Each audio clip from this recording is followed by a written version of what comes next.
ನಿಮ್ಮ ಡಾಕ್ಟರ್ ನೇರ ಪ್ರಸಾರ ಕಾರ್ಯಕ್ರಮಕ್ಕೆ ಸ್ವಾಗತ. ನಾನು ಶಕುಂತಲಾ ಭೂಷಣ್. ಒತ್ತಡದ ಜೀವನ, ಬದಲಾಗ್ತಾ ಇರೋ ಜೀವನ ಶೈಲಿ, ಜನರಿಗೆ ನೂರಾರು ಆರೋಗ್ಯ ಸಮಸ್ಯೆ. ಯಾವ ಸಮಸ್ಯೆಗೆ ಯಾವ ಚಿಕಿತ್ಸೆ ಎನ್ನುವುದೇ ದೊಡ್ಡ ಚಿಂತೆ. ಇಂತಹ ಸಮಸ್ಯೆ ಇರೋರಿಗೆ ಒಂದೇ ವೇದಿಕೆಯಲ್ಲಿ ಸಿಗುತ್ತೆ ಉತ್ತರ. ಇದೇ ಜೀವನ ವಿಶೇಷ ಕಾರ್ಯಕ್ರಮ ನಿಮ್ಮ ಡಾಕ್ಟರ್.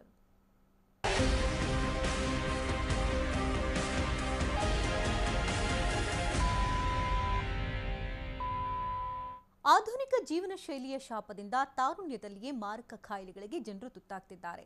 ಅಂತಹ ಕಾಯಿಲೆಗಳಲ್ಲಿ ಒಂದು ಆರ್ಥ್ರೈಟಿಸ್. ಮನುಷ್ಯನ ದೇಹವನ್ನ ಜರ್ಜರಿತಗೊಳಿಸುವ ಕಾಯಿಲೆಗಳಲ್ಲಿ ಆರ್ಥ್ರೈಟಿಸ್ ಅಂದ್ರೆ ಸಂಧಿವಾತವೂ ಕೂಡ ಒಂದು. ಮೊದಲೆಲ್ಲ ಆರ್ಥ್ರೈಟಿಸ್ ವೃದ್ಧಾಪ್ಯದಲ್ಲಿ ಕಾಣಿಸಿಕೊಳ್ತಾ ಇತ್ತು. ಮೂಳೆಯ ಸವತದಿಂದ ವೃದ್ಧಾಪ್ಯದಲ್ಲಿ ನೋವು ಕಾಣಿಸಿಕೊಳ್ತಿತ್ತು. ಮೂಳೆಗಳ ಸವತದಿಂದ ಬೆನ್ನು, ಮಂಡಿ ಮತ್ತು ಸೊಂಟ ಭಾಗದಲ್ಲಿ ನೋವು ಕಾಣಿಸಿಕೊಳ್ಳುವುದು ಆರ್ಥ್ರೈಟಿಸ್ ರೋಗದ ಲಕ್ಷಣಗಳಾಗಿದೆ. ಇನ್ನು ಆಧುನಿಕ ಜೀವನ ಶೈಲಿ ಮತ್ತು ಕ್ಯಾಲ್ಸಿಯಂ ಕೊರತೆಯಿಂದ ಆರ್ಥ್ರೈಟಿಸ್ ಕಾಣಿಸಿಕೊಳ್ತಾ ಇದೆ. ಆರ್ಥ್ರೈಟಿಸ್ ನೋವುಕಾರಕ ಕಾಯಿಲೆಯೇ ಇರಬಹುದು, ಆದರೆ ಸರಿಯಾದ ಮುನ್ನೆಚ್ಚರಿಕಾ ಕ್ರಮವನ್ನು ವಹಿಸಿದ್ರೆ ಈ ಕಾಯಿಲೆಯಿಂದ ದೂರ ಆಗಬಹುದು. ಅಲ್ಲದೆ ಸಮರ್ಪಕ ಚಿಕಿತ್ಸಾ ವಿಧಾನಗಳನ್ನು ಪಡೆಯುವುದರಿಂದ ಈ ನೋವಿನಿಂದ ಮುಕ್ತಿ ಹೊಂದಬಹುದು. ಜೊತೆಗೆ ರುಮೈಟೆಡ್ ಆರ್ಥ್ರೈಟಿಸ್ ಎಷ್ಟು ಮಾರಕ, ಯಾರನ್ನ ಹೆಚ್ಚಾಗಿ ಬಾಧಿಸುತ್ತೆ, ಈ ರೋಗದ ಲಕ್ಷಣಗಳೇನು, ಈ ಬಗ್ಗೆ ತಿಳಿಸೋದಕ್ಕೆ ಹೋಮಿಯೋಪತಿನಲ್ಲಿ ಯಾವ ರೀತಿ ಚಿಕಿತ್ಸಾ ವಿಧಾನಗಳ ಮೂಲಕ ಇದನ್ನು ಗುಣಪಡಿಸಿಕೊಳ್ಳಬಹುದು, ಈ ಬಗ್ಗೆ ಮಾಹಿತಿಯನ್ನು ಕೊಡೋದಕ್ಕೆ ನಮ್ಮ ಜೊತೆಗಿರ್ತಾರೆ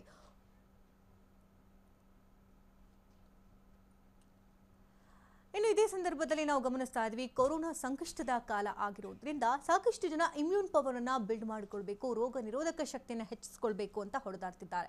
ಹಾಗಾದ್ರೆ ಹೋಮಿಯೋಪತಿನಲ್ಲಿ ರೋಗ ನಿರೋಧಕ ಶಕ್ತಿಯನ್ನ ಯಾವ ರೀತಿ ಹೆಚ್ಚು ಮಾಡಿಕೊಳ್ಳಬಹುದು, ಹೋಮಿಯೋಪತಿನಲ್ಲಿ ಚಿಕಿತ್ಸಾ ವಿಧಾನ ಹೇಗೆ, ರೋಗ ನಿರೋಧಕ ಶಕ್ತಿಯನ್ನು ಹೆಚ್ಚು ಮಾಡಿಕೊಳ್ಳುವಂತಹ ನಿಟ್ಟಿನಲ್ಲಿ ಆಹಾರ ಪದ್ಧತಿನ ನಾವು ಯಾವ ರೀತಿ ಅನುಕರಣೆ ಮಾಡಬೇಕಾಗತ್ತೆ, ಬೇರೆ ಬೇರೆ ರೋಗಗಳಿಗೆ ಸಂಬಂಧಪಟ್ಟಂತೆ ಅನೇಕ ರೀತಿಯ ಸಮಸ್ಯೆಗಳನ್ನ ಅನುಭವಿಸ್ತಾ ಇರ್ತಾರೆ. ಎಲ್ಲದಕ್ಕೂ ಕೂಡ ರೋಗ ನಿರೋಧಕ ಶಕ್ತಿಯನ್ನು ಹೆಚ್ಚು ಮಾಡಿಕೊಳ್ಳುವಂತಹ ಪರಿ ಹೇಗೆ, ಈ ಬಗ್ಗೆ ಮಾಹಿತಿಯನ್ನು ಕೊಡೋದಕ್ಕೆ ನಮ್ಮ ಜೊತೆ ಇರ್ತಾರೆ ಹೋಮಿಯೋಕೇರ್ ಇಂಟರ್ನ್ಯಾಷನಲ್ನ ವೈದ್ಯರಾದಂತಹ ಡಾಕ್ಟರ್ ಗಣೇಶ್ ಮಂಜುನಾಥ್ ಅವರು. ಮನೆಯವರ ಕಾರ್ಯಕ್ರಮಕ್ಕೆ ವೆಲ್ಕಮ್ ಮಾಡ್ಕೊಳ್ಳೋಣ sir. Welcome to the show. ನಮಸ್ತೆ. ಕೊರೋನಾ ಸಂಕಷ್ಟದ ಕಾಲ, ಇಮ್ಯೂನ್ ಪವರ್ ಬಿಲ್ಡ್ ಮಾಡ್ಕೊಳ್ಬೇಕು ಅಂತ ಎಲ್ಲರೂ ಕೂಡ ಹೊಡೆದಾಡ್ತಾರೆ. ಸೊ ಅದ್ರ ಬಗ್ಗೆ ಕೂಡ ಮಾಹಿತಿಯನ್ನು ಪಡ್ಕೊಳ್ತೀನಿ. ಅದಕ್ಕೂ ಮುಂಚೆ ಇವತ್ತಿನ ಟಾಪಿಕ್ ಬಗ್ಗೆ ಮಾತನಾಡೋಣ. ಆರ್ಥ್ರೈಟಿಸ್ ಸಮಸ್ಯೆ ಮೊದಲ ವೃದ್ಧಾಪ್ಯದಲ್ಲಿ ಏಜ್ ರಿಲೇಟೆಡ್ ಪ್ರಾಬ್ಲಮ್ ಅಂತ ಕಾಮನ್ ಅಂತಿದ್ವಿ. ಬಟ್ ಇತ್ತೀಚಿನ ದಿನಗಳಲ್ಲಿ ತಾರುಣ್ಯದಲ್ಲಿಯೇ ನಾವು ಈ ರೋಗವನ್ನು ಕಾಣ್ತಾ ಇದ್ವಿ. ಏನಿದು ಆರ್ಥ್ರೈಟಿಸ್, ಇದರ ಲಕ್ಷಣಗಳೇನು, ಬರೋದಕ್ಕೆ ಕಾರಣಗಳು? ಇವಾಗ ಜನರಲ್ ಆಗಿ ನಾವೀಗ ಆರ್ಥ್ರೈಟಿಸ್ ಅಂತೇಳಿ ಮಾತಾಡ್ತಾ ಇದ್ದಾಗ ಯಾವುದೇ ಆದ ಒಂದು ನೋವು ಅಥವಾ ಸಂಧಿವಾತ ಅಂತ ಹೇಳ್ತೀರಾ ನೀವು, ಯಾವುದೇ ಆದ ಒಂದು ನೋವನ್ನು ನಾವು ಆರ್ಥ್ರೈಟಿಸ್ ಅಂತ ಹೇಳಿ ಕರಿತೀವಿ. ಎಸ್. ಸೊ ಇದರಲ್ಲಿ ಏನಿದೆ ಅಂತ ಹೇಳಿದ್ರೆ, ಇವಾಗ ಒಂದು ಸಂಧಿ ಅಥವಾ ಒಂದು ಜಾಯಿಂಟ್ ಅಂತ ನಾವು ಇನ್ವಾಲ್ವ್ ಮಾಡಿ ಅದು ತೊಗೊಂಡಾಗ ಏನಾಗುತ್ತೆ, ಎರಡು ಮೂಳೆಗಳು ಸೇರುವಂಥ ಜಾಗ ಅಥವಾ ಮೂರು ಮೂಳೆ ಸೇರುವಂಥ ಜಾಗ ಅಥವಾ ನಂಬರ್ ಆಫ್ ಮೂಳೆಗಳು ಒಂದರ ಮೇಲೆ ಒಂದು ಕುಳಿತಿರುವಂಥ ಜಾಗಗಳನ್ನು ನಾವು ಇದರಲ್ಲಿ ತೊಗೊಳ್ತೀವಿ ನಾವೀಗ. ಸೊ ಈಗ ಮೊದಲೆಲ್ಲ ನಾವು ಏನಾಗುತ್ತೆ ಅಂದರೆ, ನಮ್ಮ ತಾತ ಅಜ್ಜಂದಿರಿಗೆ ಬರ್ತಿತ್ತು, ತುಂಬ ಹೆಚ್ಚಿಗೆ ಕೆಲಸ ಮಾಡೋದವನಲ್ಲಿ ಬರ್ತಿತ್ತು ಅನ್ನೋದನ್ನು ನಾವು ಮಾತಾಡ್ತಾ ಇದ್ವಿ. ಅದೇ ಥರ ಸ್ತ್ರೀಯರಲ್ಲಿ ಮುಟ್ಟು ನಿಂತ ನಂತರನೇ ಇವರಿಗೆ ಬರುತ್ತೆ ಅನ್ನೋ ಒಂದು ಮಾತನ್ನು ನಾವು ಆಡ್ತಾ ಇದ್ವಿ. ಬಟ್ ಇವಾಗ ಆರ್ಥ್ರೈಟಿಸ್ ಅಂತ ಹೇಳಿದ್ರೆ ಇವಾಗ ಈವನ್ ಟೀನೇಜ್ ಲೆವೆಲಲ್ಲೂ ನಾವು ನೋಡ್ತಾ ಇದ್ದೀವಿ. ಸೊ ಇದಕ್ಕೆ ಹಲವಾರು ಕಾರಣಗಳನ್ನು ನಾವು ಕಲೆ ಹಾಕ್ತಾ ಹೋಗಬೇಕಾಗುತ್ತೆ ಇಲ್ಲಿ. ಸೊ ಅದೇ ಥರನೇ ಅರ್ಲಿ ಆರ್ಥ್ರೈಟಿಸ್ ಅನ್ನೋದನ್ನು ನಾವು ಇವಾಗ ಮಾತಾಡೋದಕ್ಕೆ ಸ್ಟಾರ್ಟ್ ಆಗಿದೆ ಇಲ್ಲಿ. ಸೊ ಇದು ಆರ್ಥ್ರೈಟಿಸ್ ಅನ್ನೋದು ಯಾರನ್ನೂ ಬಿಟ್ಟಿಲ್ಲ, ಯಾವ ಏಜ್ ಗ್ರೂಪನ್ನು ಇಲ್ಲಿ ಬಿಡ್ತಾ ಇಲ್ಲ ಇದನ್ನು. ಸೊ ಮೊದಲು ಬರೀ ವಯಸ್ಸಾದವರಿಗೆ ಅಷ್ಟೇ ಸೀಮಿತವಾಗಿತ್ತು ಇದು. ಬಟ್ ಈ ನಡುವೆ ಇರುವಂಥ ಜೀವನ ಶೈಲಿ ಇದೆ, ಮತ್ತು ನಮ್ಮ ಇಂಟರ್ನಲ್ ಒಂದು ಇಮ್ಯುನಿಟಿ ಅಥವಾ ನಮ್ಮ ರೆಸ್ಪಾನ್ಸ್ ಲೆವೆಲ್ ಏನು, ರೈಟ್ ರೆಸ್ಪಾನ್ಸ್ ಅಂತ ನಮ್ಮದು ಏನು ದೇಹ ಹೇಳುತ್ತೋ ಅದನ್ನು ನಮ್ಮನ್ನು ಏನು ಪ್ರೊಟೆಕ್ಟ್ ಮಾಡುತ್ತೋ ಅದನ್ನೇ ನಾವು ಇಮ್ಯುನಿಟಿ ಅಂತ ಮಾಡಿ, ಇದರ ಒಂದು ವೇರಿಯೇಷನ್ಸು ಅಥವಾ ಒಂದು ಕೊರತೆಗಳಿಂದನೂ ನಾವು ಈ ನಡುವೆ ಹಲವಾರು ರೋಗಗಳಿಗೆ ನಾವು ತುತ್ತಾಗ್ತಾ ಇದ್ದೀವಿ ಇದರಲ್ಲಿ. ಸೊ ಆರ್ಥ್ರೈಟಿಸೂ ಏನು ದೂರ ಇಲ್ಲ ಇದರಲ್ಲಿ. ಅದೇ ಪ್ರಕಾರವಾಗಿ ಹಲವಾರು ವಿಂಗಡಗಳೂ ಇದೆ ಈ ಆರ್ಥ್ರೈಟಿಸಲ್ಲಿ. ಈಗ ಸರ್ವಸಾಮಾನ್ಯವಾಗಿ ನಾವು ಹೆಚ್ಚಾಗಿ ನಾವು ನೋಡ್ತೀವಿ ಅಂತ ಹೇಳಿದ್ರೆ ಆಸ್ಟಿಯೋ ಆರ್ಥ್ರೈಟಿಸ್ನ ನಾವು ನೋಡ್ತೀವಿ. ಇದು ಎಲ್ಲರಲ್ಲೂ ಕೂಡ ಇದೆ, ಇದು ಚಿಕ್ಕ ಮಕ್ಕಳಲ್ಲೂ ಕೂಡ ಬರುತ್ತೆ. ಯಾಕಂದರೆ ಅವರ ಒಂದು ಫಿಸಿಕಲ್ ಆ್ಯಕ್ಟಿವಿಟಿ ಇರ್ಬೋದು, ಅಥವಾ ಒಂದು ಸ್ಟ್ರೈನ್ ತಗೊಳ್ಳುವಂಥದ್ದು ಇರ್ಬೋದು, ಅಥವಾ ಒಂದು ಪರ್ಟಿಕ್ಯುಲರ್ ಆಗಿ ಒಂದೇ ಪ್ರಕಾರವಾದ ಒಂದು ಮೂಮೆಂಟನ್ನು ಮಾಡ್ತಾ ಇರ್ಬೋದು ಅವರು. ಎಸ್, ಆಕ್ಯುಪೇಷ್ನಲ್ ಹೆಸಾರ್ಡ್, ಇವಾಗ ಪರ್ಟಿಕ್ಯುಲರ್ ಮೂಮೆಂಟ್ ಅಂತ ಹೇಳಿದ್ರೆ ಒಂದೇ ಥರವಾದ ಒಂದು ಕೆಲಸವನ್ನು ಮಾಡ್ತಾ ಇರುವಂಥ ವ್ಯಕ್ತಿಯಲ್ಲಿ ಆಕ್ಯುಪೇಷ್ನಲ್ ಹೆಸಾರ್ಡಿಂದ ಬರುವಂಥ ಒಂದು ಆರ್ಥ್ರೈಟಿಸ್ ಇದೆ. ಸೊ ಅದೇ ಪ್ರಕಾರವಾಗಿ ಏಜ್ ಇಲ್ಲ, ಇನ್ನು 60+ ಆಗಿಲ್ಲ, ಅಥವಾ ಆಕೆ ಒಂದು ಮುಟ್ಟು ನಿಂತಿಲ್ಲ ಅಂತ ಹೇಳಿದ್ರೂ ಕೂಡ ಮಂಡಿ ನೋವುಗಳು ಬರ್ತಾ ಇದೆ, ಮಂಡಿ ಸವಿತಾ ಇದೆ, ಕ್ಯಾಲ್ಶಿಯಂ ಡಿಫಿಷಿಯನ್ಸಿ ಆಗ್ತಾ ಇದೆ, ಪ್ಲಸ್ ಅದು ಡಯಟ್ರಿಗೆ ಅಲ್ಲಿ ಸಂಬಂಧ ಬರೋದಕ್ಕೆ ಸ್ಟಾರ್ಟ್ ಆಯಿತು. ಅದೇ ಥರನೇ ವಿಟಮಿನ್ ಡಿ, ಇವಾಗ ಸಪ್ಲಿಮೆಂಟೇಷನ್ಸು, ವಿಟಮಿನ್ ಡಿ ಅನ್ನೋದು ಕೊರತೆಯಲ್ಲಿ ಇರೋದ್ರಿಂದ ಕೂಡ ನಾವು ಜಾಯಿಂಟ್ಗಳ ಮೇಲೆ ಪೇಯ್ನು, ಮಸ್ಕ್ಯುಲೇಚರ್ ಪೇಯ್ನ್ಸು, ಒಂದು ಡಿಸ್ಕಂಫರ್ಟ್ಗಳನ್ನು ನಾವು ನೋಡ್ತಾ ಬರ್ತೀವಿ. ಆಸ್ಟಿಯೋ ಆರ್ಥ್ರೈಟಿಸ್ ಅನ್ನೋದನ್ನು ರ್ಯಾಂಪಂಟ್ ಆಗಿ ನಾವು ಈ ನಡುವೆ ನಾವು ನೋಡ್ತಾ ಇದ್ದೀವಿ. ಇದರ ಜೊತೆಯಲ್ಲೂ ಹಲವಾರು ಡಿವಿಷನ್ಸ್ ಆಗಿ ನಾವು ಆರ್ಥ್ರೈಟಿಸ್ನೂ ತೊಗೊಂಡು ಹೋಗ್ತೀವಿ. ಅದರಲ್ಲಿ ಇನ್ನೊಂದು ಅಂತ ಹೇಳಿದ್ರೆ ರುಮ್ಯಾಟಾಯ್ಡ್ ಆರ್ಥ್ರೈಟಿಸ್. ಯಾಕಪ್ಪ ಈ ರುಮ್ಯಾಟಾಯ್ಡ್ ಆರ್ಥ್ರೈಟಿಸ್ ಸ್ವಲ್ಪ ಬೇರೆ ವೇರಿಯಂಟ್ ಏನಿದೆ ಅಂತ ಹೇಳಿದ್ರೆ ಸಿಂಪ್ಟಮ್ಸಲ್ಲೂ ವೇರಿಯೇಷನ್ಸ್ ಇದೆ, ಪ್ಲಸ್ ಇದರ ಒಂದು ಅಕರೆನ್ಸಲ್ಲೂ ಕೂಡ ಒಂದು ವೇರಿಯೇಷನ್ಸ್ ಇದೆ. ಇದರಲ್ಲಿ ಇದು ಯಾವ ಏಜ್ ಗ್ರೂಪಲ್ಲಿ ಇರೋರ್ಗು ಇದು ಬೇಕಾದ್ರೆ ಅಟ್ಯಾಕ್ ಆಗಬಹುದು. ಇದು ಏನು ಚಿಕ್ಕ ಮಕ್ಕಳಲ್ಲೂ ಆಗ್ಬೋದು, ಟೀನೇಜಲ್ಲೂ ಆಗ್ಬೋದು, ಸಡನ್ನಾಗಿ ಮಿಡ್ಲ್ ಏಜಲ್ಲೂ ಆಗ್ಬೋದು, ಇದು ಯಾರಲ್ಲೂ ಕೂಡ ಒಂದು ಆಗ್ಬೋದು. ಒಂದು ಇಮ್ಯುನಿಟಿ ವೇರಿಯೇಷನ್ಸು, ಅವರ ಒಂದು ಇಮ್ಯೂನ್ ಸಿಸ್ಟಮ್. ಸೊ ಇದು ರುಮ್ಯಾಟಾಯ್ಡ್ ಆರ್ಥ್ರೈಟಿಸ್ ನಾನು ಆಟೋ ಇಮ್ಯೂನ್ ಡಿಸಾರ್ಡರ್ಸಲ್ಲಿ ನಾವು ತೊಗೊಳ್ತೀವಿ. ಆಗ ಸೋರಿಯಾಸಿಸ್ಸು, ವಿಟಿಲಿಗೋ ಅಂತ ಹೇಗೆ ಮಾತಾಡ್ತೀವೋ ಅದೇ ಥರನೇ ರುಮ್ಯಾಟಿಕ್ ಆರ್ಥ್ರೈಟಿಸ್ ಕೂಡ ಒಂದು ಇಮ್ಯುನಿಟಿ ವೇರಿಯೇಷನ್ಸಲ್ಲಿ ನಾವು ನೋಡ್ತಾ ಬರ್ತೀವಿ. ಅಂದರೆ ರುಮ್ಯಾಟಾಯ್ಡ್ ಆರ್ಥ್ರೈಟಿಸ್ ಅಂತ ಈಗ ಸ್ಪೆಸಿಫಿಕ್ ಆಗಿ ಹೇಳ್ತಿದ್ರೆ ಅಂದರೆ ಏನು ಲಕ್ಷಣಗಳು ಕಾಣಿಸ್ಕೊಳ್ಳುತ್ತೆ ಇದು? ಇವಾಗ ಆರ್ಥ್ರೈಟಿಸ್ಗೂ ರುಮ್ಯಾಟಿಕ್ ಆರ್ಥ್ರೈಟಿಸ್ಗೂ ಸೊ ಎರಡನ್ನೂ ನಾವು ಡಿಫ್ರೆನ್ಷಿಯೇಟ್ ಮಾಡ್ತಾ ಹೋಗೋಣ, ಸೊ ದಟ್ ಅರ್ಥ ಕ್ಲಿಯರ್ ಆಗುತ್ತೆ. ಇವಾಗ ಆರ್ಥ್ರೈಟಿಸ್ ಅಂತ ಹೇಳಿದ್ರೆ ಇವಾಗ ಮಂಡಿ ಒಂದು ನೋವ್ಬೋದು, ಅಂದರೆ ಬಲಗಡೆ ಆತ ಸ್ಟ್ರೈನ್ ಮಾಡ್ತಾ ಇದ್ದಾನೆ, ಆ ಕಡೆದೇ ಮಂಡಿ ನೋವ್ತಾ ಇರ್ಬೋದು, ಅಥವಾ ಎಡಗಡೆ ಸ್ಟ್ರೈನ್ ಮಾಡಿದೆ ಆ ಕಡೆದೇ ನೋವ್ಬೋದು, ಅಥವಾ ಕೈಯಲ್ಲಿ ಯಾವುದೋ ಒಂದು ಕಡೆ ನೋವ್ಬೋದು. ಬಟ್ ಇದು ಒಂದು ಕಡೆಗೆ ಸೀಮಿತವಾಗಿರೋದು ಆಸ್ಟಿಯೋ ಆರ್ಥ್ರೈಟಿಸಲ್ಲಿ ಆಯಿತು. ಕ್ರಮೇಣವಾಗಿ ಇನ್ನೊಂದು ಇನ್ವಾಲ್ವ್ಮೆಂಟ್ ಆದರೆ ಅದನ್ನು ಆಸ್ಟಿಯೋ ಆರ್ಥ್ರೈಟಿಸ್. ಬಟ್ ರುಮ್ಯಾಟಾಯ್ಡ್ ಆರ್ಥ್ರೈಟಿಸಲ್ಲಿ ಸಿಮೆಟ್ರಿಕಲ್ ಎಫೆಕ್ಷನ್ಸ್ ಅಂತ ಹೇಳ್ತೀವಿ. ಸಿಮೆಟ್ರಿಕಲ್ ಅಂತ ಹೇಳಿದ್ರೆ ಒಂದೇ ಸತಿ ಎರಡೂ ಕಡೆನೂ ರೈಟ್ ಆ್ಯಂಡ್ ಲೆಫ್ಟ್ ಎರಡೂ ಇನ್ವಾಲ್ವ್ಮೆಂಟ್ ಆಗುತ್ತೆ, ಪ್ಯಾರಲಲ್ ಜೊತೆಲೇ ಬಂದುಬಿಡುತ್ತೆ ಅದು ಸಿಮಿಲರ್ ಆಗಿ. So it is called a symmetrical affections of pain ಅಂತ ಹೇಳ್ತು. ಸೊ ಇಲ್ಲಿ ನಾವು ನೋವನ್ನಷ್ಟೇ ಆರ್ಥ್ರೈಟಿಸಲ್ಲಿ ನಾವು ನೋಡ್ತೀವಿ, ಕಟಕಟ ಅಂತ ಒಂದು ಸೌಂಡ್ ಬರೋದನ್ನು ನೋಡ್ತೀವಿ ನಾವಿಲ್ಲಿ. ಬಟ್ ಇಲ್ಲಿ ರುಮ್ಯಾಟಿಕ್ ಆರ್ಥ್ರೈಟಿಸಲ್ಲಿ ಸ್ವೆಲ್ಲಿಂಗ್ ಬರುತ್ತೆ, ರೆಡ್ನೆಸ್ ಇರುತ್ತೆ, ಮುಟ್ಟಿದ್ರೆ ಬಿಸಿ ಆಗುತ್ತೆ, ಒಂದು ಇನ್ಫ್ಲಮೇಟರಿ ಕಂಡೀಷನ್ಸ್ ಆಗುತ್ತೆ. ಯಾಕಂದರೆ ಸೈನೋವಿಯಲ್ ಜಾಯಿಂಟ್ಸು ಇನ್ವಾಲ್ವ್ ಆಗ್ತಾ ಬರುತ್ತೆ ಅಲ್ಲಿ. ಸೊ ಒಂದು ಇನ್ಫ್ಲಮೇಟರಿ ಕಂಡೀಷನ್ಸ್ ಆಗ್ತಾ ಬರುತ್ತೆ ಅಲ್ಲಿ. ನೋಡೋದಕ್ಕೂ ಅದು ವಿಕಾರವಾಗಿ ಅದು ಚೇಂಜ್ ಆಗುತ್ತೆ, ಯಾಕಂದರೆ ಡಿಫಾರ್ಮಿಟೀಸು ಫಾರ್ಮ್ ಆಗೋದಕ್ಕೂ ಆಗುತ್ತೆ ಅಲ್ಲಿ.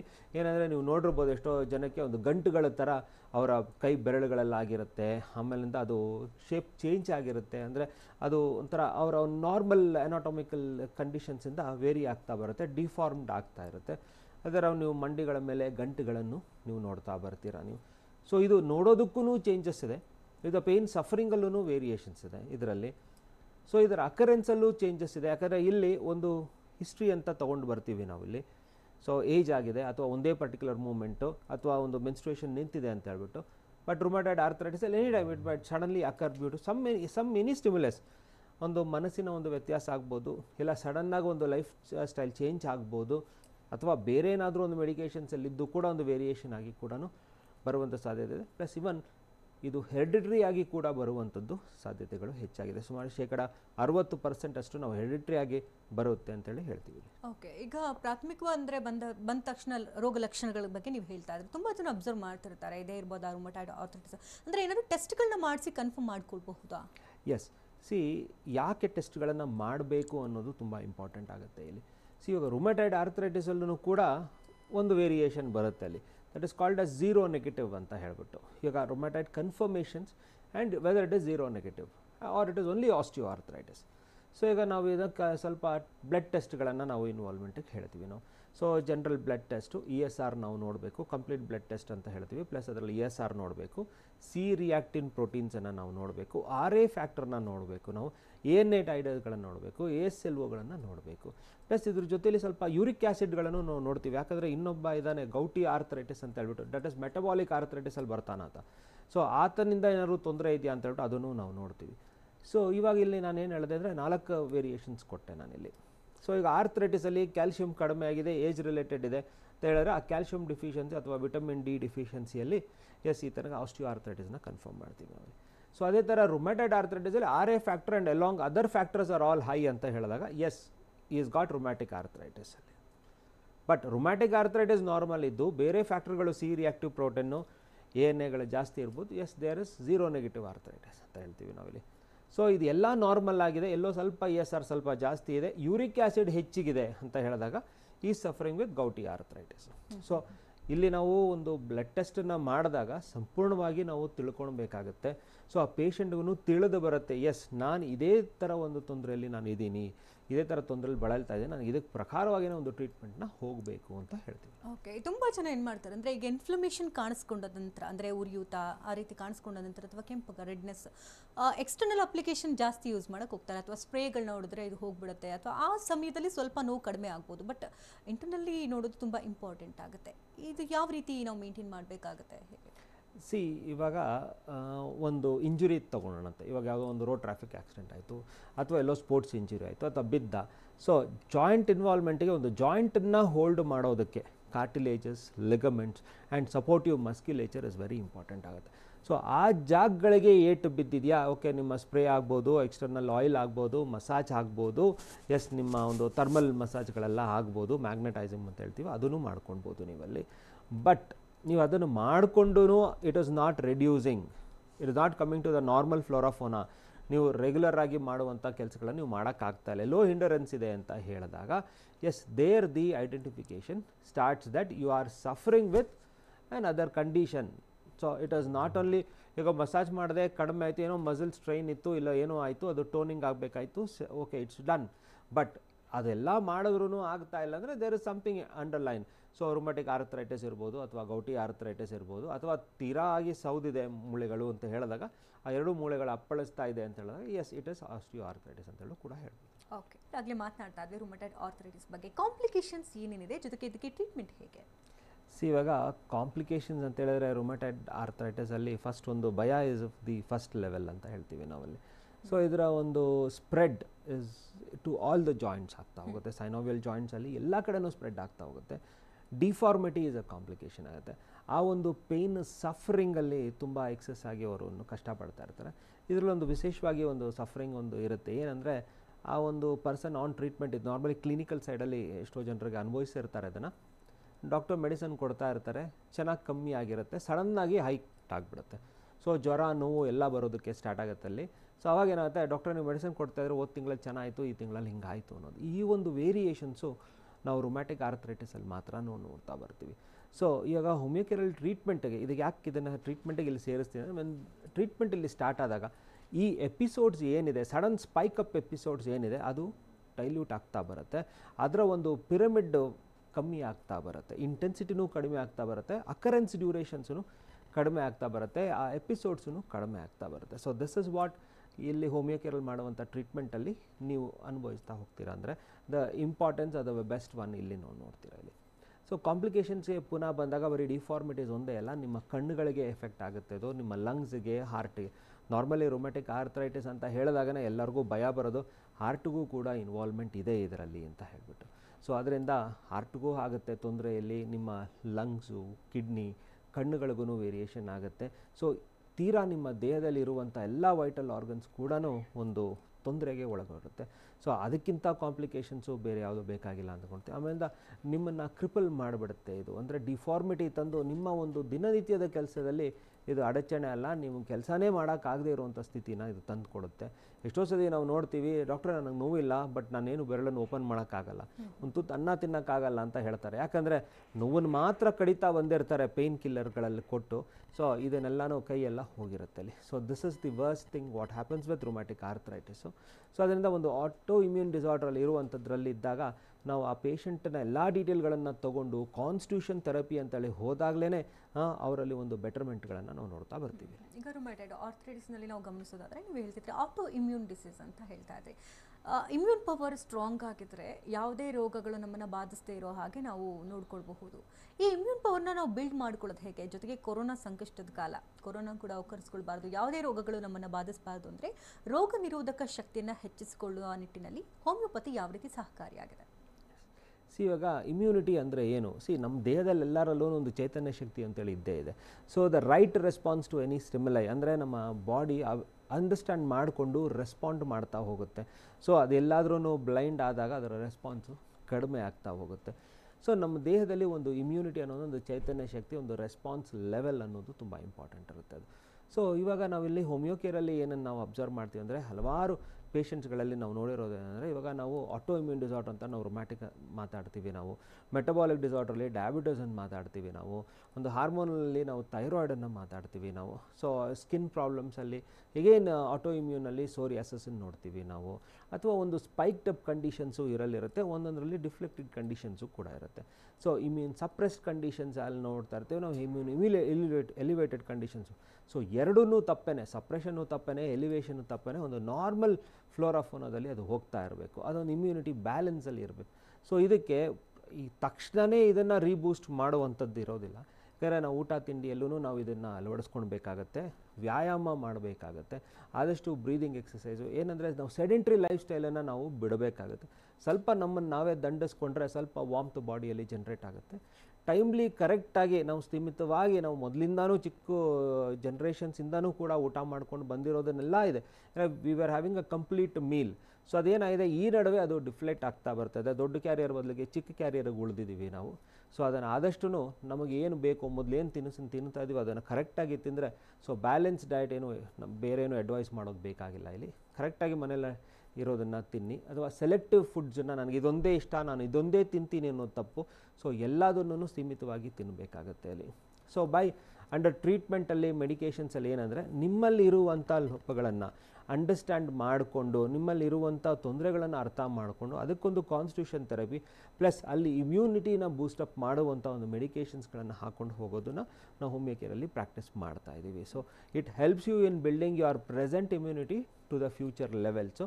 ಸೊ ಹಲವಾರು ಪೇಷಂಟ್ಸು ಮೊದಲಿಂದನೇ ಇರೋರ ಹತ್ರಲ್ಲಿ, so we are seeing that normal ಫ್ಲೋರಾಫೋನಗಳಿದ್ದಾರೆ ಅವರಲ್ಲಿ. ಸೊ ಅದರಿಂದ immunity is to be built up in a present way ಅಂತ ಹೇಳ್ತೀವಿ. ಓಕೆ, ಒಂದು ಲೈಫ್ ಸ್ಟೈಲ್ ಚೇಂಜ್ ಮಾಡ್ಕೊಳ್ಳೋದು ಜೊತೆಗೆ ಫುಡ್ಡನ್ನು ಯಾವ ರೀತಿ ವ್ಯಾಲ್ಯೂಬಲ್ ಫುಡ್ಸ್ನ ತೊಗೊಳ್ಬೇಕು ಅನ್ನೋದ್ರ ಬಗ್ಗೆ ಗಮನ ಹರಿಸಬೇಕು ಅಂತ ಹೇಳಿದ್ರಿ. ಜೊತೆಗೆ ಮೆಡಿಸಿನ್ಸ್ ಅಂತ ಬಂದಾಗ ಎಷ್ಟು ದಿನಗಳ ಕಾಲ ಈ ಇಮ್ಯೂನ್ ಬಿಲ್ಡ್ ಆಗುವಂಥ ಮೆಡಿಸಿನ್ಸ್ನ ತಗೊಳ್ಕೊಳ್ಬೇಕಾ, ಅಥವಾ ಜೀವನ ಪರ್ಯಂತ ತೆಗೆದುಕೊಳ್ತಾ ಹೋಗಬೇಕಾ, ಹೀಗೆ ಯಾವ ರೀತಿ ಪ್ರೊಸೀಜರ್? ಎಸ್, ಇವಾಗ ಇಮ್ಯುನಿಟಿ ಅನ್ನೋದು ನಮ್ಮಲ್ಲಿ ಡೆವಲಪ್ಮೆಂಟಲ್ಲಿ ಇದ್ದೇ ಇರುತ್ತೆ ಅಲ್ಲಿ. So it is a response ಕರೆಕ್ಟಾಗಿ ಬರ್ತಾ ಇರೋದು ನಮ್ಮ ದೇಹದಿಂದ ಒಂದಲ್ಲಿ.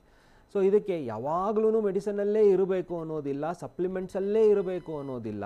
ಸೊ ಇವಾಗ ಎನ್ವೈರನ್ಮೆಂಟಲ್ ಸಿಚುವೇಶನ್ಸು ಎಲ್ಲರಿಗೂ ಗೊತ್ತಿರೋದ್ರಿಂದ ಒಂದು ಏರುಪೇರಾಗಿದೆ, ಬ್ಯಾಲೆನ್ಸ್ನ ನಾವು ತಪ್ಪಿದ್ದೀವಿ ಅಲ್ಲಿ. ಸೊ ಒಂದು ಇಮ್ಯುನಿಟಿ ಕುಗ್ಗಿ ಹೋಗಿರೋರಲ್ಲೇ ಆ ತೊಂದರೆಗಳಿಗೆ ಬೀಳ್ತಾ ಇದ್ದಾರೆ ಅವರಲ್ಲಿ. ಸೊ ಇಮ್ಯುನಿಟಿ ಬ್ಯಾಲೆನ್ಸ್ ಚೆನ್ನಾಗಿ ಇರುವಂಥವನಲ್ಲಿ ನಾವು ತೊಂದರೆಗಳನ್ನು ನೋಡ್ತಾ ಇಲ್ಲ, ಬಟ್ ಅವರಲ್ಲೂ ಇರ್ಬೋದು ಸಿಂಪ್ಟಮ್ಸ್, ಬಟ್ ಅವರು ಸಫರೆನ್ಸಲ್ಲಿ ಇಲ್ಲ ಅವರಲ್ಲಿ. ಸೊ ಸಫರ್ ಆಗ್ತಾ ಇರೋರು ಯಾರಿದ್ದಾರೆ ಅಂತ ಹೇಳಿದ್ರೆ, ಯಾರಲ್ಲಿ ತೀರಾ ಕುಗ್ಗಿ ಹೋಗಿದೆ, ಸಪ್ರೆಸ್ ಲೆವೆಲ್ಸಲ್ಲಿ ಯಾರಿದ್ದಾರೆ ಅವರು ಸಫರ್ ಆಗ್ತಾ ಇದ್ದಾರೆ. ಸೊ ದೇ ಆರ್ ಎಕ್ವೈರಿಂಗ್ ಇಟ್, ಅದನ್ನು ಎಕ್ವೈರ್ ಮಾಡ್ಕೊಳ್ತಾ ಇದ್ದಾರೆ ತೊಂದರೆಗಳನ್ನು ಅಂತ ನಾವು ನೋಡ್ತಾ ಇದ್ದೀವಿ ಅಲ್ಲಿ ನಾವು. ಸೊ ಇವಾಗ ಏನಿದೆ, ನಾವು ಇಮ್ಯುನಿಟಿನ ಜೀವನ ಪರ್ಯಂತವಾಗಿ ಟ್ರೀಟ್ಮೆಂಟಲ್ಲೇ ಇರಬೇಕಾ, ಯಾರಲ್ಲಿ ತೀರಾ ತೊಂದರೆ ಇದೆ, ಯಾರಲ್ಲಿ ಸಪ್ರೆಸ್ಡ್ ಇಮ್ಯುನಿಟಿಗಳಿದೆ, ಯಾರಲ್ಲಿ ಅದ್ರಗೊಂದು ಡಿಸೀಸ್ ಕಂಡೀಷನ್ಸ್ ಅವರಲ್ಲಿದೆ, ಅಥವಾ ಒಂದು ಡಿಫಾರ್ಮಿಟಿ ಕಂಡೀಷನ್ಸಲ್ಲಿದ್ದಾರೆ. ಫಾರ್ ಎಕ್ಸಾಂಪಲ್ ಡಯಾಬಿಟೀಸಲ್ಲಿ ಇರ್ತಾರೆ, yes they are very prone. Respiratory ಪ್ರಾಬ್ಲಮ್ಸಲ್ಲಿ ಇರ್ತಾರೆ, ಎಷ್ಟೋ ವರ್ಷಗಳಿಂದ ಇರ್ತಾರೆ, they are very prone.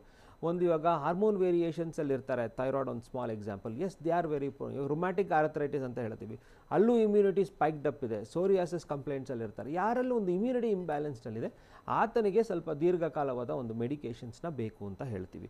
So body ಒಂದ್ಸತಿ ಅಂಡರ್ಸ್ಟ್ಯಾಂಡ್ ಮಾಡಿಕೊಂಡು ಅದು ರೆಸ್ಪಾನ್ಸ್ ರೈಟಾಗಿ ಬರ್ತಾ ಇದ್ದರೆ, ಸೊ ಗ್ರ್ಯಾಜುವಲ್ ಆಗಿ things will start following in to the normal level. So ಅದೇ ಥರನೇ ನಮ್ಮ ಬಾಡಿ ಏನೂ ಅದು ಸಡನ್ನಾಗಿ ರೆಸ್ಪಾಂಡ್ ಮಾಡುತ್ತೆ ಅದು.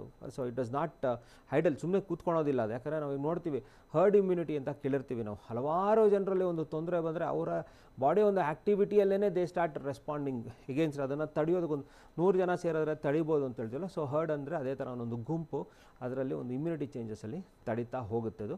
So body does response, but it requires the support and the ಸ್ವಲ್ಪ ಕರೆಕ್ಷನ್ಸ್ ಬೇಕಾಗುತ್ತಲ್ಲಿ. ಸೊ ದಟ್ ಈಸ್ ಇನಫ್ ಅಂತ ಹೇಳ್ಬೋದು. ಈಗ ನಾನಾ ರೀತಿ ಪದ್ಧತಿಗಳಿದೆ. ಈಗ ಬೇರೆ ಮೆಡಿಸಿನ್ಸ್ಗೆ ಹೋದರೆ ನಮಗೆ ತಕ್ಷಣಕ್ಕೆ ರಿಲೀಫ್ ಸಿಗುತ್ತೆ. ಪರ್ಮನೆಂಟಾಗಿ ಬರಬೇಕಂತಂದರೆ ನೀವು ಹೋಮಿಯೋಪತಿಗೆ ಬನ್ನಿ ಅಂತ ಹೇಳ್ತಿದ್ರಿ. ವೈ ಹೋಮಿಯೋಪತಿ ಅಂತ ಹೇಳಿದ್ರೆ ಯಾಕೆ? ಇವಾಗ ಎಷ್ಟೋ ಜನರಲ್ಲಿ ಅದೊಂದು ಕ್ವಶನ್ ಇದೆ, ವೈ ಹೋಮಿಯೋಪತಿ ಅಂತೇಳಿ ಒಂದು ಕ್ವಶನ್ ಇದೆ. What is safe? ಇವಾಗ ನಾವು ಏನೋ ಒಂದು ತೊಗೊಂಡ್ರೆ ಅದರಲ್ಲಿ ಒಂದು ತೊಂದರೆ, ಅದಕ್ಕೊಂದು ಆ್ಯಡೆಡ್ ನೀವೊಂದು ಪರ್ಚೇಸ್ ಮಾಡೋದು ಅದಕ್ಕೊಂದು ಬಿಲ್ ಅನ್ನೋದು ಇದ್ದೇ ಇರುತ್ತೆ ನಿಮಗಲ್ಲಿ. ಸೊ ಇವಾಗ ಅದನ್ನು ಒಂದು ಪರ್ಮನೆನ್ಸಿ ಲೆವೆಲ್ಗೆ ನಾವು ನೋಡ್ತೀವಿ ಅಥವಾ ದೀರ್ಘಕಾಲವಾದ ಒಂದು ಸಪೋರ್ಟನ್ನು ನಾವು ನೋಡ್ತೀವಿ. ಸೊ ಅಂಥದ್ದಿದ್ದಾಗ ನೀವಲ್ಲಿ ಹೋಮಿಯೋಪತಿನೇ ಚೂಸ್ ಮಾಡಬೇಕು ಅನ್ನೋದು ಒಂದು ಉತ್ತಮವಾದ ಸಜೆಷನ್ಸಲ್ಲಿ. So ಇನ್ನೊಂದರೆ right ರೆಸ್ಪಾನ್ಸನ್ನು ಕೊಡೋವಂಥದ್ದು. ಇವಾಗ ಯಾವುದೇ ಆದ ಒಂದು ಪರ್ಸನ್ ಆಗಲಿ acute treatments and chronic and constitution treatments ಅಂತ ಹೇಳ್ಬಿಟ್ಟು ನಾವು ಮಾತಾಡ್ತಾ ಹೋಗಬೇಕಾದ್ರೆ so it falls under the law of homeopathic ಟ್ರೀಟ್ಮೆಂಟಲ್ಲಿ ಬರುತ್ತೆ ಅದರಲ್ಲಾನು. ಸೊ ಇವಾಗ ಬೇರೆದಕ್ಕೆ ನಾವು ಕಂಪೇರ್ ಮಾಡ್ತಾ ಹೋದಾಗ ಒಂದು ಇಮ್ಮಿಡಿಯೇಟ್ ಇನ್ಸ್ಟೆಂಟ್ ರೆಸ್ಪಾನ್ಸಸ್ ಆ ಟೆಂಪ್ರವರಿ ಹೋಲ್ಡ್ ಅಪ್ ಅಷ್ಟೇ. ಬಟ್ ನಿಮ್ಮ ದೇಹ ಯಾವುದಕ್ಕೆ ಕರೆಕ್ಟಾಗಿ ರೆಸ್ಪಾಂಡ್ ಮಾಡಿದೆ, it also needs to understand and give a right response. And ಅದು ಹೋಮಿಯೋಪತಿಯಲ್ಲಿ ಸಾಧ್ಯವಿದೆ. ಯಾಕಂದರೆ ನಾವು ಎಷ್ಟೋ ಸರಿ ಆಟೋ ಇಮ್ಯೂನ್ ಡಿಸಾರ್ಡರ್ಗಳನ್ನ ನಾವು ಟ್ರೀಟ್ ಮಾಡ್ತಾ ಬಂದಿದ್ದೀವಿ. This falls on the experience ಇಲ್ಲಿ ಇನ್ನೊಂದು. ಸೊ ಅದೇ ಥರನೇ ಸಪ್ಲಿಮೆಂಟೇಷನ್ಸು. ಸೊ ಇದು ನೆಕ್ಸ್ಟ್ ಬರುತ್ತೆ. ಸಪ್ಲಿಮೆಂಟೇಷನ್ಸು ಎಷ್ಟು ಒಳ್ಳೆಯದು ಅಂತೇಳಿ ನಿಮ್ಮ ದೇಹದಲ್ಲಿ ಅದು ನ್ಯಾಚುರಲ್ಲಾಗಿ ಅಬ್ಸಾರ್ಬ್ ಆಗುತ್ತಾ ಇಲ್ಲ ಅಂತ ಹೇಳಿದಾಗ ನೀವು ಸಪ್ಲಿಮೆಂಟ್ಸನ್ನು ತೊಗೊಳ್ತಾ ಹೋಗ್ತೀರಾ. ಸೊ ಬಟ್ ಆ ಸಪ್ಲಿಮೆಂಟೇಷನ್ ತೊಗೊಳ್ತಾ ಹೋದಂಗೆ ನಿಮ್ಮ ದೇಹ ಬರೀ ಸಪ್ಲಿಮೆಂಟಿಗೇ ಅರ್ಥ ಮಾಡ್ಕೊಳ್ತಾ ಇದ್ದರೆ ಅದರ ಒಂದು ಅಬ್ಸಾರ್ಬ್ಟಿವ್ ಲೆವೆಲ್ಸು ಇರೋದಿಲ್ಲ. ಸೊ ಹೋಮಿಯೋಪತಿಯಲ್ಲಿ ನಾವು ಈವನ್ ಅದನ್ನೂ ಜನರಲ್ಲಾಗಿ ಸಿಗುವಂಥದ್ದಲ್ಲೇ ಅಬ್ಸಾರ್ಬ್ ಆಗಿ ನಿಮ್ಮ ದೇಹದಲ್ಲಿ ಸಪ್ಲಿಮೆಂಟೇಷನ್ಸು ಎಕ್ಸಸ್ ಬೇಕಾಗೋದಿಲ್ಲ ಅಂತ ಹೇಳೋದು ನೋಡ್ತಾ ಬರುತ್ತೆ ಇಲ್ಲಿ. ಸೊ ಫೈನಲ್ ಆಗಿ ಅಂದರೆ ವೀಕ್ಷಕರಿಗೆ ನಿಮ್ಮ ಕಡೆಯಿಂದ ಒಂದು ಸಲಹೆ, ಈಗ ರುಮಟೈಡ್ ಆರ್ಥರೈಟಿಸ್ ಆಗಿರ್ಬೋದು ಅಥವಾ ಇಮ್ಯೂನ್ ಪವರ್ ಬಿಲ್ಡ್ ಮಾಡ್ಕೊಳ್ದಾಗ ಒಂದಷ್ಟು ಗೊಂದಲಗಳಿರುತ್ತೆ, ಅದ್ರ ಬಗ್ಗೆ ತಿಳಿಯೋದಾದ್ರೆ ಇವಾಗ ಯಾವುದೇ ಆದ ಒಂದು ಸಮಸ್ಯೆ ಇರಲಿ, ಇವಾಗ ಪ್ರೆಸೆಂಟ್ ಸಿಚುವೇಶನ್ ಪ್ರಕಾರನೂ ಅಷ್ಟೇ ಯಾವುದಕ್ಕೂ ಹೆದರಬೇಡಿ. ಭಯ ಅನ್ನೋದು is a primary thing. Fear factor ಅನ್ನೋದೇ ತುಂಬ ಪ್ರೈಮರಿ ಥಿಂಗ್ ಆಗಿ ಬರುತ್ತೆ. ಎಸ್ ಇದೆ, ನನಗದು ಬಂದಿದೆ ಅನ್ನೋದನ್ನು ನೀವು ತಿಳ್ಕೊಳ್ಳಿ. ಅದು ಏನಿದೆ, ಅದರ ಎಕ್ಸ್ಟೆಂಟ್ ಏನಿದೆ, ಅದು ಒಂದು ಎಜುಕೇಟ್ ನೀವು ಆಗಿ, ದಟ್ ಇಸ್ ಪ್ರೈಮರಿ. ಹೆದರ್ಕೊಂಡು ಅದನ್ನು ಹೈಡ್ ಮಾಡಿಕೊಂಡು ಮೂಲೆಯಲ್ಲಿ ಕೂರೋದು ತಪ್ಪಾಗುತ್ತೆ. ಅದರ ಒಂದು ಎಜುಕೇಷನ್ನ ತೊಗೊಳ್ಳಿ, ರೈಟ್ ವೇ ಆಫ್ ಟ್ರೀಟ್ಮೆಂಟ್ಗೆ ಅದಕ್ಕೆ ಹೋಗ್ತಾ ಬನ್ನಿ. ಆಮೇಲಿಂದ ಅದಕ್ಕೇನು ಊಟ ತಿಂಡಿ ಏನು ಮಾಡಬೇಕು ಅದನ್ನು ನೋಡಿ. ಸುಮ್ಮನೆ ನಾನು ಏನೋ ಓದಿದ್ದೀನಿ ಅದನ್ನು ನಾನು ಇಂಪ್ಲಿಮೆಂಟ್ ಮಾಡ್ಕೊಳ್ತೀನಿ ಅನ್ನೋದು ಎಷ್ಟೋ ಸತಿ ತಪ್ಪಾಗಿ ಹೋಗುತ್ತೆ. ಯಾಕಂದರೆ ಅದು ತಿಳಿದಿರೋದಿಲ್ಲ ನಿಮಗೆ ಯಾಕಾಗಬೇಕು ಅನ್ನೋದನ್ನಲ್ಲಿ. ಸೊ ಅದರಿಂದ ದಯವಿಟ್ಟು ಆ ಥರ ಒಂದು ಎಕ್ಸ್ಪೆರಿಮೆಂಟ್ಗಳನ್ನು ಮಾಡಬೇಡಿ. ಎಲ್ಲದಕ್ಕಿಂತ ಇಂಪಾರ್ಟೆಂಟ್, ನಾನು ಮೊದಲು ಹೇಳಿದ್ದೀನಿ, ಇವಾಗಲೂ ಹೇಳ್ತೀನಿ, ಫಿಯರ್ ಅನ್ನೋದನ್ನು ಫಸ್ಟು ಬಿಡಬೇಕಾಗತ್ತೆ. ನಾವಿಲ್ಲಿ ಯಾವುದೇ ಆದ ಒಂದು ಕರೆಂಟ್ ಕಂಡೀಷನ್, ಇವಾಗ ಇರೋ ಪ್ರೆಸೆಂಟ್ ಕಂಡೀಷನ್ ನಾವು ಹಲವಾರು ಫಿಯರ್ ಫ್ಯಾಕ್ಟರ್ಸ್ಗಳನ್ನು ನೋಡ್ತಾ ಇದ್ದೀವಿ. ಮಾನಸಿಕ ಒತ್ತಡಗಳಲ್ಲಿ ನೋಡ್ತಾ ಇದ್ದೀವಿ. This is only a temporary situation. We have to fight against it. ನಮ್ಮ ಬಾಡಿ ಅದಕ್ಕೆ ಸಪೋರ್ಟ್ ಮಾಡ್ತಾ ಇದೆ ಅನ್ನೋದನ್ನು ತಿಳ್ಕೊಂಡು ಅದರ ಪ್ರಕಾರವಾಗಿ ಹೋಗೋದನ್ನು ಇಂಪಾರ್ಟೆಂಟ್ ಇದೆ. ಟೈಮ್ಲಿ ಊಟ ಮಾಡಿ ಸ್ವಲ್ಪ ಫಿಸಿಕಲ್ ಆ್ಯಕ್ಟಿವಿಟಿನ ಕೊಡ್ತಾ ಹೋದರೆ I think that's more than sufficient. Okay doctor, ಕಾರ್ಯಕ್ರಮಕ್ಕೆ ಆಗಮಿಸಿ ಹಲವು ಮಾಹಿತಿ ನೀಡಿದ್ದಕ್ಕಾಗಿ ಧನ್ಯವಾದ ತಮಗೆ. Thank you. ನಮಸ್ತೆ ವೀಕ್ಷಕರೇ, ಡಾಕ್ಟರ್ ಗಣೇಶ್ ಮಂಜುನಾಥ್ ಅವ್ರನ್ನ ಭೇಟಿ ಮಾಡಬೇಕಂದ್ರೆ ಅಡ್ರೆಸ್ ಪ್ಲೇಟ್ ಈ ರೀತಿ ಇದೆ, ನೋಟ್ ಮಾಡ್ಕೊಳ್ಳಿ. ಹೋಮಿಯೋಕೇರ್ ಇಂಟರ್ನ್ಯಾಷನಲ್ ಪ್ರೈವೇಟ್ ಲಿಮಿಟೆಡ್ ಬೆಂಗಳೂರಿನ ಬ್ರಾಂಚಸ್ ಈ ರೀತಿ ಇದೆ: ಜಯನಗರ, ಮಲ್ಲೇಶ್ವರಂ, ಇಂದಿರಾನಗರ, HSR ಲೇಔಟ್. ಇತರೆ ಶಾಖೆಗಳು ಬೆಳಗಾವಿ, ದಾವಣಗೆರೆ, ಹುಬ್ಬಳ್ಳಿ, ಮೈಸೂರು, ಮಂಗಳೂರು, ಕಲಬುರಗಿ, ಬಳ್ಳಾರಿ, ಬಿಜಾಪುರ, ಹಾಸನ, ಬೀದರ್, ರಾಯಚೂರು, ಮಡಿಕೇರಿ ಇದೆ. ದೂರವಾಣಿ ಸಂಖ್ಯೆ ಈ ರೀತಿ ಇದೆ: 9550001133, ಮತ್ತೊಂದು ಸಂಖ್ಯೆ 180010081212. ಇದು ಈ ಹೊತ್ತಿನ ವಿಶೇಷ. ಇದೀಗ ನ್ಯೂಸ್ ಟಾಪ್ 9 ಪ್ರಸಾರವಾಗುತ್ತೆ. ನಿರಂತರ ಸುದ್ದಿಗಾಗಿ ನೋಡ್ತೀರಿ TV9.